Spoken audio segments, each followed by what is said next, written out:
Bonjour à vous, en ce 9 avril, jeudi 9 avril, je suis très heureuse de vous accueillir ce matin dans cette journée de fin de carême. C'est ce qu'on appelle le jeudi saint et je trouve que c'est pas dénué de sens et de symbolique que j'ai envie de vous partager, parce que je trouve que ça nous donne beaucoup d'espoir après ces 4 semaines de confinement, en fin de compte, qui correspondent beaucoup en date à notre entrée dans le carême. Alors qu'est-ce que c'est le carême? Je rappelle, hein, pour ceux qui ne le savent pas, mais la symbolique est si belle. Initialement, le carême correspond aux 40 ans passés dans le désert par le peuple d'Israël, à sa sortie d'Égypte et à son entrée dans la terre promise, guidée par Moïse.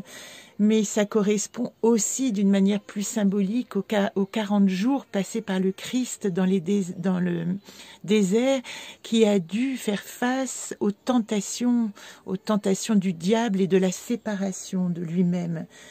Et ce sont tant de préparation, on va dire, à de nouveaux commencements. Ce combat spirituel pour garder la foi et réaliser d'une certaine manière la vérité de sa vie. Voilà pourquoi je vous en parle hors de toute dimension chrétienne, religieuse, ou la dimension religieuse dans le sens latin de religere, de se relier à, c'est-à-dire avoir ensemble une foi commune et une envie commune d'avancer.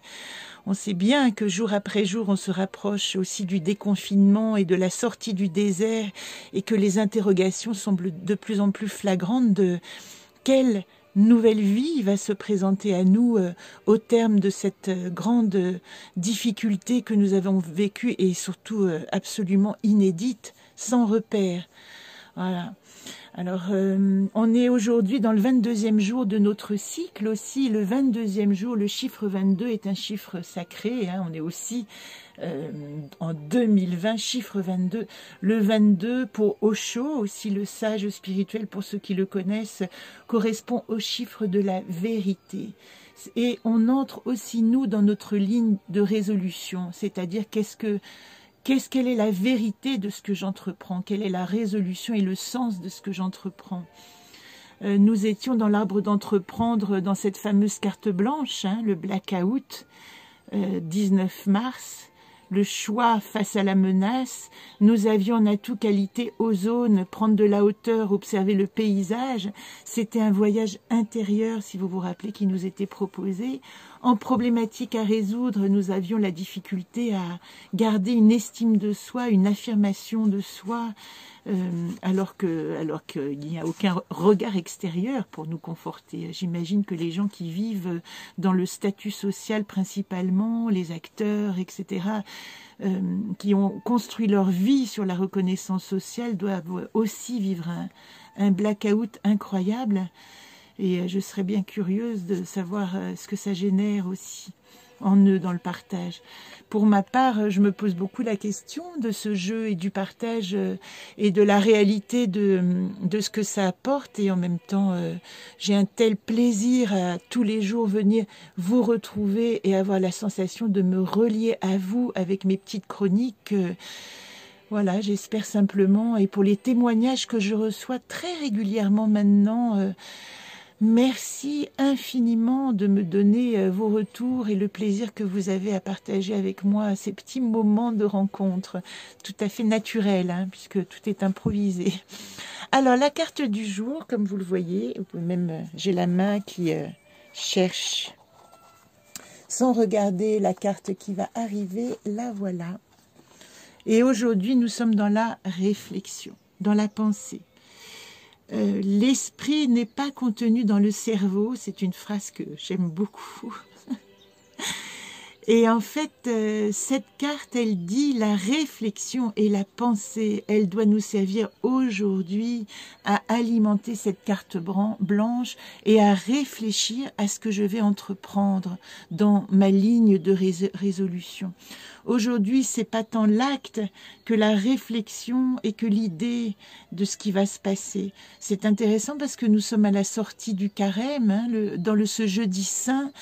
il y a un retour à la vie, puisque c'est le jeudi de la Cène, ou le dernier repas de Jésus aussi, dans cette allégorie, dans cette métaphore.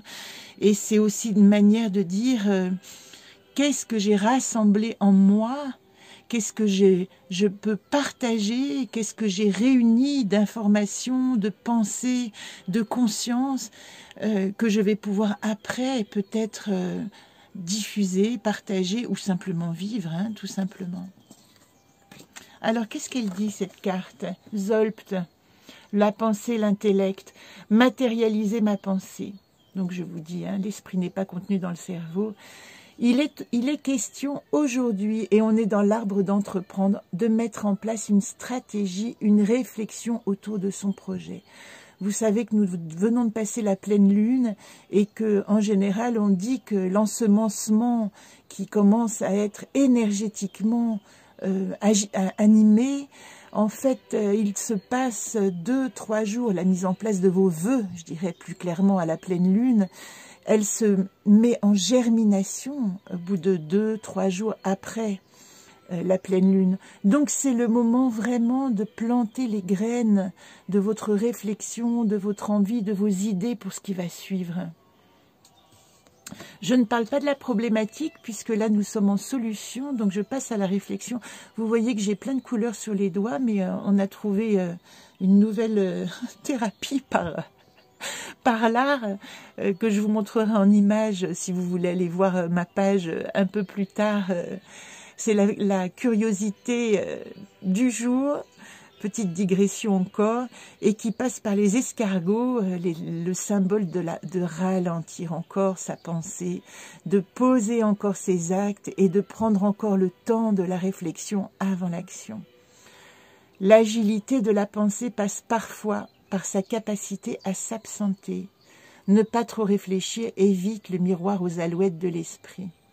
La mise en garde, ici de Zolpt, c'est que la réflexion ne vous entraîne pas à l'action, que la réflexion vous entraîne simplement à la digestion de tout ce temps d'enfermement et de confinement qui nous a été imposé. Car bientôt sera le temps du mouvement, bientôt, bientôt. Voilà pour aujourd'hui, je vous embrasse tendrement sur ces chants de Pâques liturgiques. Je vous rappelle qu'à la prochaine nouvelle lune qui arrive le 23 avril, nous fêterons le Ramadan. Le Ramadan, on en reparlera à ce moment-là, puisque je trouve que c'est important d'aller chercher dans toutes les symboliques religieuses ou de modes de pensée religieux pour essayer de trouver une foi que j'appellerais œcuménique, qui nous rassemble au lieu de nous séparer dans nos espérances. Et ce dimanche, je vous souhaite une belle fête de Pâques. Je reviendrai, mais il sera temps de célébrer vraiment la fin du carême et la résurrection du Christ, et donc de nos espérances, la résurrection de l'amour qui a vaincu la haine, de la vie qui a vaincu la mort. Et j'adresse ma dernière pensée à tous ceux qui sont en lutte encore, et je leur envoie toute mon énergie vivante et vitale. Bonne journée à vous.